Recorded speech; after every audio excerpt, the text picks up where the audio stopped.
Hello wine lovers and the wine curious. If you give me 10 minutes of your time, well, maybe today I'll be slightly longer because we're doing something so fun here. I have 5 great bottles that we're going to be diving into. I'll tell you how they taste, what they go with, and why you should give them a try yourself. This is your go-to and succinct destination for all things beverages and wine, and this is your 10-minute tasting.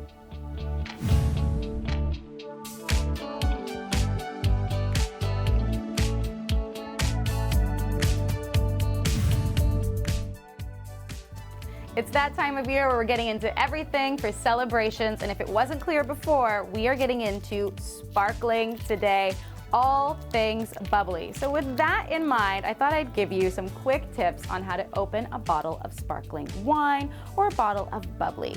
Just twist off that cage, keep it on the cork, give it a twist and turn the bottom of the bottle. As you do that, use your non-dominant hand as a catcher's mitt, and 1, 2, 3, pop, you're ready to go. Now, let's taste some wine.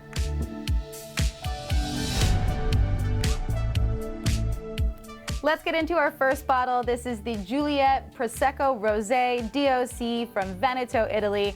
I have already talked about this wine's counterpart, the Romeo, and this is the Juliet. And I love a Prosecco Rosé for this time of year. Made with the classic Prosecco grape of Galera, but the addition of Pinot Noir. That's how we get this beautiful rosé complexion in this wine. Now let's give it a try and see how it smells and tastes. Like I said, there's a nice salmon-toned color in here for the aromas.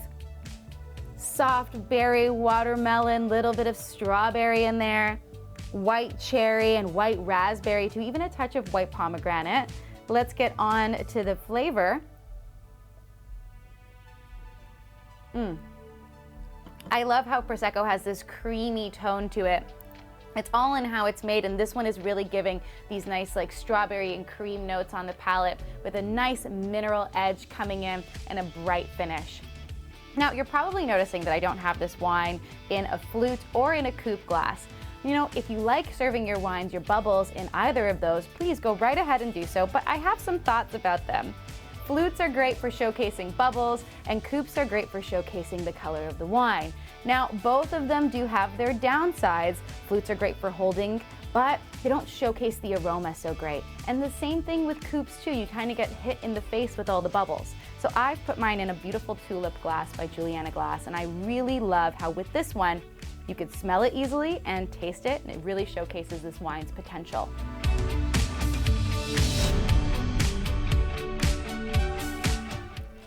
This is the Veuve de Vernay from Burgundy, France. This is a wine that brings together Colombard, Sauvignon Blanc, and Chardonnay. But there is a really fun wine fact about this wine.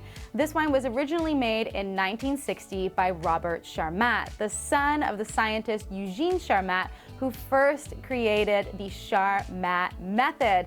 This is the method of sparkling wine that you see in Prosecco, in this wine, and it really entails creating that base cuvee as well as that secondary fermentation that creates the bubbles all in one tank before it's bottled. So this is just a fun fact about sparkling wine history that comes with this wine. So let's give it a try.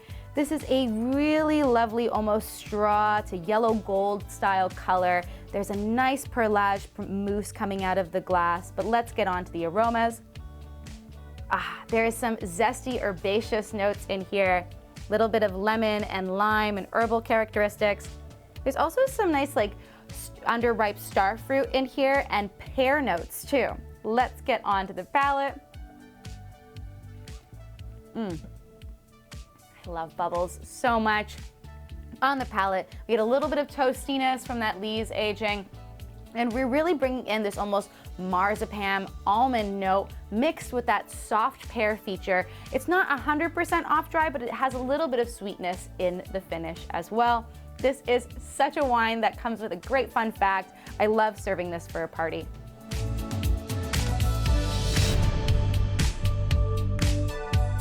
Our next wine is the Oyster Bay Sparkling Cuvée Brut from Hawke's Bay, New Zealand. We are on a completely different side of the world, but we are drinking a Charmat wine yet again. This is made from 100% Chardonnay. The really interesting thing about these vineyards is that they're on ancient alluvial terraces, and it's in a cooler climate area, being in Hawke's Bay. This way we get to see a different side of New Zealand. They're also bringing in natural yeast to showcase the Chardonnay that this wine is made from. All that being said, let's get into the wine itself. Anytime Chardonnay is involved, you do get a slight golden tone, and that's what I have here, a nice straw golden tone to this wine. There's a beautiful mousse that's coming out. Let's get on to the aromas. You can always tell Chardonnay. There's some nice apples in here, a little bit of pomaceous fruit notes, white peaches, those nice donut peaches that you can find as well, and almost tart apricot skin. There's even this nice like white floral note and just a touch of almond. Let's get on to the palate. Beautiful sense of bubbles on the palate and a brightness of acidity, which is exactly what I'm expecting from a region that's going for a more cooler climate style. Very bright, very fun. This is the wine that I would love to have with some appetizers. It's almost sapid in its nature, so I'm looking for a good pairing with this one.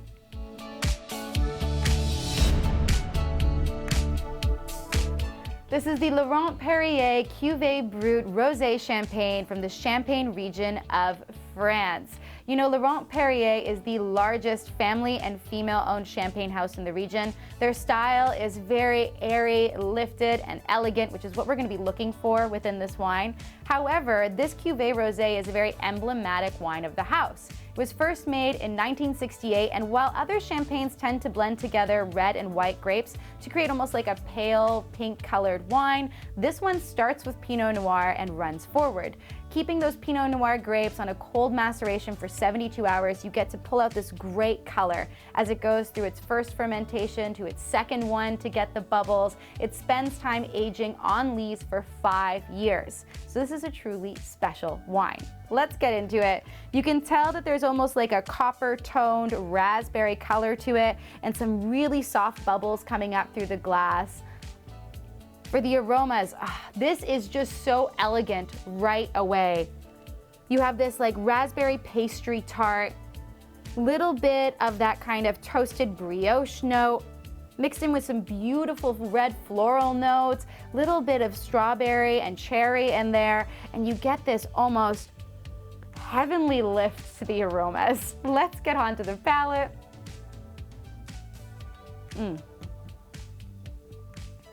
On the palate, it just carries with that luxe energy.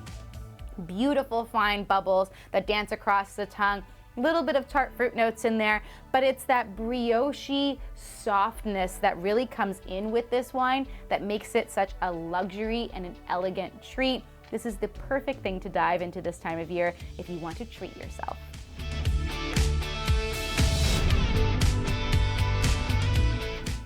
This is the Dream a Little Dream table beer from Indie Ale House in Toronto, Canada. That's right, I'm switching it up. I'm going for a beer this time around, and I'm sure you've noticed the change in glassware from the champagne into this beer. Now, the reason why I switched into a burgundy glass is because both the champagne and this beer need a lot of room to expand in the glass. They're both made in traditional method sparkling, where you have that second fermentation in bottle, so you need to have a little bit of area for the aromas to really come into their own, and you can experience the full potential of both. Now let's get into this a little bit. This is a really fun barrel-aged beer that has that re-fermentation in bottle, and let's get into the aromas and the flavors of it. In terms of the color, this is just beautiful. It's almost like this amber hue. And then for the aromas, there's like this soda bread, white pepper, a little bit of apricot, orange skin, and almost this like kind of apple cider vinegar, if it wasn't vinegar, kind of flavor and aroma to it, which is really so cool. This is quite a complex beer. Let's get on to the palate. I love that this was re-fermented inside the bottle because we get this very silky palate to it. It's only 3.8%, so it's a lighter option too, but you really don't get this heaviness. Little bit of kind of peatiness that comes in, little bit of structure, but overall a very silky, great beer. This is what I would be gifting to the beer lovers in my life.